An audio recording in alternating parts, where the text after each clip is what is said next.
Hi, I wanted to talk about a topic today, which is stress and your hormones. So we are having a stress workshop at our office next Thursday, the 27th of September, and at 6:30 p.m.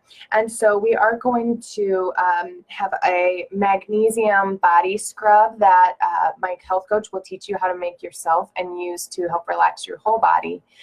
We will talk about some breathing and mindfulness techniques to relax you instantly, so something that you can take home and start doing right away.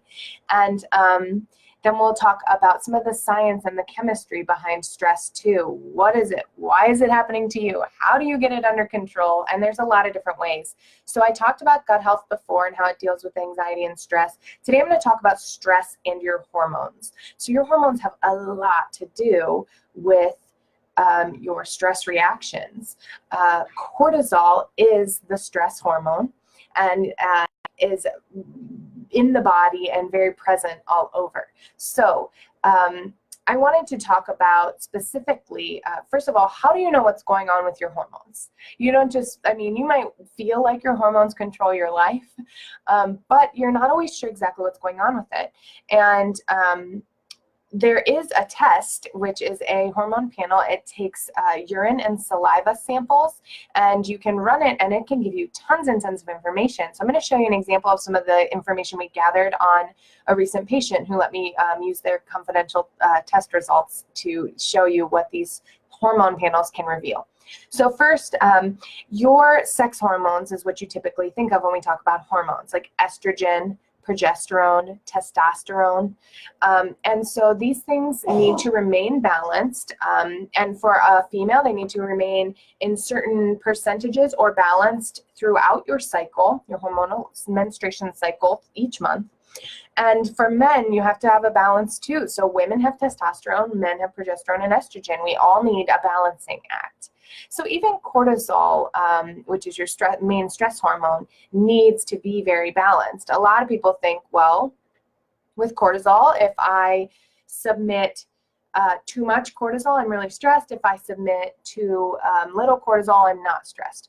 But it's actually a little more complicated than that. Cortisol, you could call it the Goldilocks hormone because it doesn't want too high, doesn't want too low, it wants just the right amount of levels. It's very important that we secrete this because it gives your body that get up and go in the morning, that ability to just get out of bed and hit your day running. It is also responsible for your fight or flight response. So sometimes if you sense that you might be in danger, or if you've got an athletic event and you need to compete at a top elite athlete level, your body needs to kick as many cortisol, like submit as much cortisol as possible, and you need to be able to support your body's fight or flight response. That's part of the whole process. So we ran a hormone panel. First, it told us just how balanced our hormones were. So it tells you these little fans, different levels of hormones.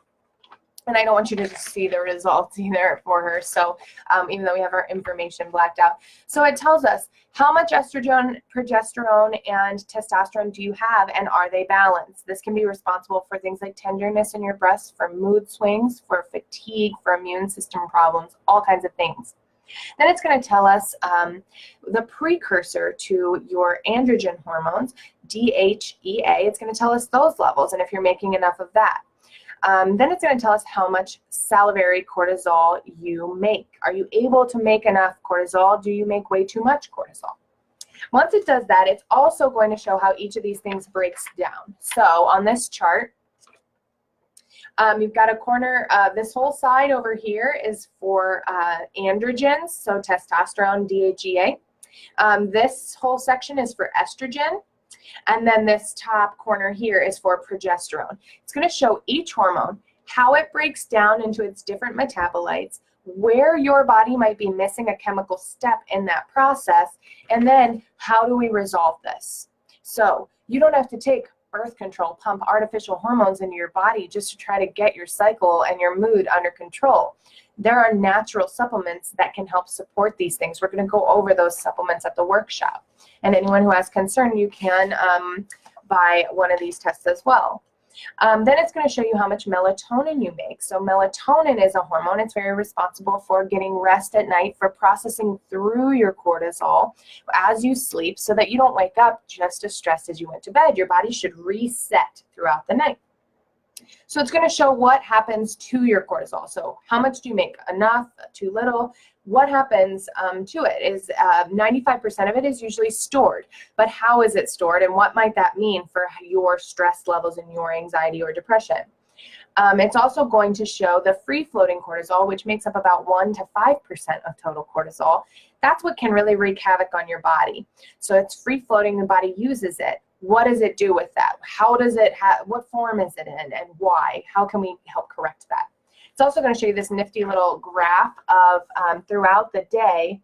So you go from like morning to afternoon and night, and throughout the day you can have different peaks. So if you always feel nervous, for me it's the afternoon. I'm like, the morning's done. Did I do enough? What do I still have to do? What's going on? And I used to not be able to relax enough just to eat. Well, it turns out with a little bit of supplementation, that's one pill in the day, and it's a natural supplement, all whole foods based, it really helps break down that excess cortisol and bring you to a normal place where you can be productive and happy and not inundated by your own stress levels. So it's also going to tell us if your body has enough B12, B6. It's going to tell us about your dopamine levels, your serotonin levels. So a lot of times people get on anxiety or depression medication, which is supposed to trick your brain into making more serotonin. Well, first of all, 80% of your serotonin is made in your gut, so you're really only addressing 20% of it with those pills. Second of all, they have extremely dangerous side effects. They're one of the most dangerous things that you can take. I know, I used to be on them. Weaning off of them is not fun either. It's very scary if you don't do it properly and with supplemental support and nutrition. And then it's also... so basically you don't know what those levels are. Nobody runs a hormone panel on you and then puts you on the medication. They just say, oh, you're depressed, take one of these. So it can be dangerous, and you shouldn't plan on staying them long term if you do get on them. So I'm happy to help anyone talk with that as well. And so that's a little bit of what that test will tell you. It's extremely valuable information. It's cutting edge. We're going to go over some of these things at the workshop, and I would love to see you there. As usual, please post any comments or questions down below, and I'd be happy to get back to you. Have a great day.